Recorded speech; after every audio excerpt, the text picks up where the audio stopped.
బట్టి నీ కొందనములు ఈ వాగ్దానం నెరవేర్చడం శక్తి గల దేవుడు అని ఆయన సన్నిధిలో మనము ప్రార్థన చేసినప్పుడు ఆ వాగ్దానము తప్పకుండా ఆయన నెరవేర్చే దేవుడిగా ఉన్నాడు.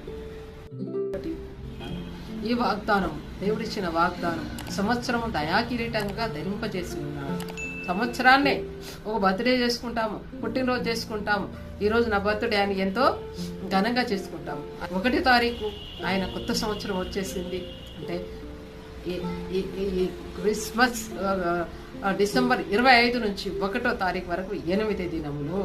అందుకే 8వ దినమున ఆయనకు పరిశుద్ధ దేవాలయానికి తీసుకుని వెళ్ళి పేరు పెట్టినప్పుడు సున్నతి చేయించినారు. అది మొదటి దినముగా మరి లెక్కింపబడినదిగా ఉండి ఉంటుంది. కొత్త సంవత్సరం, నూతన సంవత్సరం. వాగ్దానం చేత పట్టుకొని ప్రభా ఈ వాగ్దానం ఇచ్చిన విధి నెరవేర్చు ప్రభా అని వాగ్దానం చేత పట్టుకొని ప్రార్థన చేసినట్లయితే దేవుడి వాగ్దానము నెరవేర్చేవాడుగా ఉంటాడు.